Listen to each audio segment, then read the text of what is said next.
그날 밤 그녀는 음악에 몸을 맡겼습니다. 신나는 리듬, 쉴 새 없이 흔들리는 팔과 어깨. 누구보다 즐거웠던 시간이었습니다. 하지만 진짜 사건은 집에 돌아온 뒤 시작됐습니다. 어깨에서 느껴지는 날카로운 통증, 점점 팔을 들어 올리기조차 어려워졌습니다. 여러분 안녕하세요. 배우 양예은입니다. 오늘은 제가 어제 파티에서 신나게 놀고 와가지고 어깨가 잘 안 돌아가더라고요. 그래서 제 어깨에 무슨 이상이 생긴지 보러 저희 원장님을 만나러 왔습니다. 안녕하세요. 안녕하세요. 원장님, 제가 어제 콘서트에서 너무 신나게 놀아서 그런지 어깨가 잘 안 들리고 조금 아프더라고요. 혹시 제 어깨에 무슨 문제가 있는 걸까요? 어깨를 좀 많이 쓰셨죠? 아무래도 신나게 노느라 그럴 수가 있나요? 그렇죠. 어깨를 단순하게 이제 많이 쓴다고 해서 무조건 문제가 생기는 건 아니지만 네. 어깨를 움직여주는 우리가 이제 힘줄이라고 부르는 것들이 있어요. 힘줄이요? 네. 어깨를 움직일 때 우리가 이제 어깨를 들고 회전시키고 할 때 사용하는 것들은 사실 힘줄의 힘을 이용해서 우리가 당겨주는 것들인데요.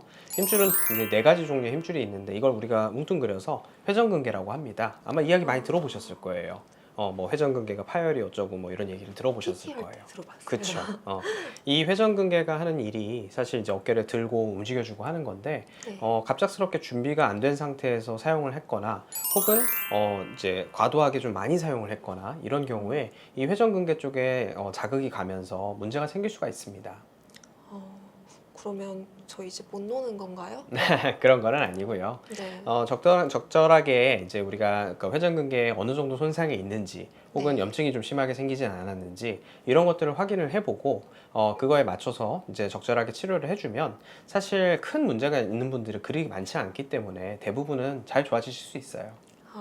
좋아하는 걸 하려면 준비가 많이 필요하네요. 맞아요. 어깨는 특히 움직임이 많은 관절이다 보니까 이렇게 평상시에도 좀 관리하는 것들이 필요하고 아팠을 때는 저희가 당연히 뭐 주사치료나 물리치료 등 여러 가지 방법을 통해서 그 염증들을 가라앉히고 다시 이제 움직이실 수 있게 도와드릴 수 있지만 사실 어찌 보면 제일 중요한 건 평상시 관리라고 할 수 있겠어요. 그래서 지금 오늘은 이제 평소 관리에 대해서 제가 조금 한번 말씀을 좀 드리려고 하는데요. 네네. 이제 평상시에 어깨를 우리가 이제 사용을 많이 하잖아요. 네. 혹시 스트레칭도 하시나요? 스트레칭은 잘 안 하고요. 네. 춤추는 건 좋아해요. 보통은 그렇죠. 대부분 많은 분들이 이제 운동을 하시더라도 준비 네. 운동 하라고 저희가 열심히 얘기를 하지만 아무도 잘 안 하죠. 준비 운동을 한다고 살이 빠지는 건 아니잖아요. 그렇죠. 그래서 스트레칭을 좀 간과하시는 분들이 많은데 사실 어깨에 있어서는 가장 중요한 포인트는 스트레칭입니다.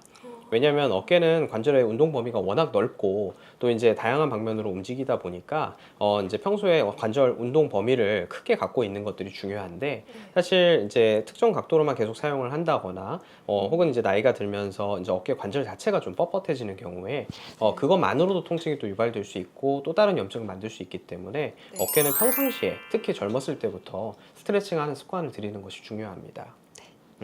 그러면 어떤 스트레칭을 하면 좋을까요?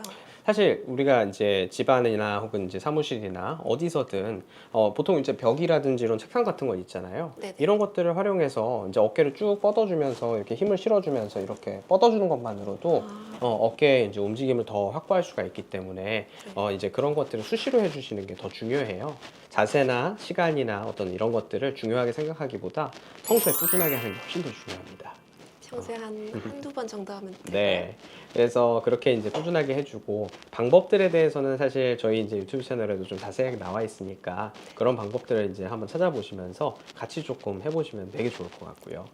두 번째로는 이제 어깨의 움직임은 우리가 팔의 힘만으로 드는 건 아니에요. 네. 그래서 어깨는 우리가 이제 들거나 회전시킬 때 등과 이 견갑골이라고 하죠. 날개뼈의 네. 움직임도 굉장히 중요하기 때문에 우리가 스트레칭을 할 때도 그렇고 사용을 할 때도 그렇고 이 부분에도 이제 움직임을 신경 쓰면서 같이 움직여주는 것들이 좀 중요합니다.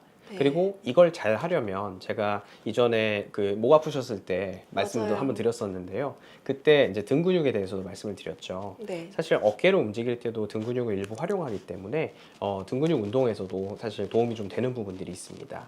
그래서 같이 운동을 좀 해주시면 도움이 되고, 실제로 우리가 재활을 할 때 밴드를 활용해서 하는 운동들, 이런 것들이 이제 이 어깨 주변부의 근육들을 강화해주는 운동들인데 네. 그런 부분에서 도움이 된다고 생각이 하시면 되겠어요. 컨디션 관리라고 생각하고 하면 되는 거죠? 맞습니다. 실제로 이제 컨디셔닝, 그러니까 이제 우리가 몸을 좀 회복시키면서 적절하게 잘 사용할 수 있게 이제 만들어주는 그 과정이 어찌 보면 근육의 그 주변 근육의 강화거든요. 그래서 평상시에 이제 활용을 할 때 그런 것들도 이제 염두를 해보면 좋겠고요. 네. 그리고 마지막으로 가장 중요한 세 번째. 사실 어깨 통증 자체는 누구나 언제든 한 번씩은 일어날 수 있는데요. 네. 그러면 언제 병원에 와야 되는가? 이게 궁금하잖아요. 네. 그렇죠? 아프다고 매번 올 수는 없으니까요. 맞아요. 그래서 언제 병원에 와야 하는가? 가장 핵심이 되는 포인트는 바로 밤에 아프냐 이겁니다. 그래서 많은 경우 사실 가볍게 지나가는 통증들은 그냥 뭐 이렇게 지나갈 수도 있는데 네네. 이제 통증이 잘 가라앉지 않으면서 밤에 자려고 하는데 이제 뒤척일 때 통증이 좀 심하거나 네. 야간에 더 심한 경우에는 자다가 깨거나 그런 식의 통증이 좀 느껴질 때도 있거든요. 사실 그 정도 통증이 되면 내부에 이제 손상이 있거나 염증이 있거나 어쨌든 이런 부분들이 꽤 심하게 지금 진행하고 있다는 이야기이기 때문에 그럴 때는 반드시 이제 검사와 이제 치료가 필요한 상황이라고 생각하시면 되겠습니다. 네.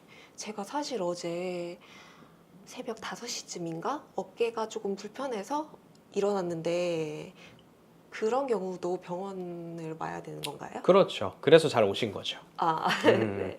그래서 이렇게 이제 그 사용을 갑자기 많이 하셨을 테니까 네. 그렇게 해서 이제 염증이 생겼고 이 염증들이 치료가 제때 잘 되지 않으면 이제 밤에도 그 통증을 더 심하게 느끼게 되기 때문에 그런 경우에는 병원에 오시는 게 맞습니다. 콘서트에서 제일 신났던 순간이 제 몸에는 어쩌면 가장 큰 신호가 될 수 있었네요. 그렇죠. 사실 몸이 준비되지 않은 상태에서 이렇게 갑작스러운 활동을 하는 경우에 누구나 네. 비슷한 일을 겪을 수 있어요. 그래서 이거를 가볍게 여기지 마시고 네. 사실 이제 평소에 관리하는 것과 그 다음에 평소에 이 일반적이지 않은 상황에서 좋지 않다고 느꼈을 때는 빠르게 이제 확인하고 적절하게 치료해 주시는 게 가장 큰 도움이 될 것입니다. 네, 감사합니다. 네.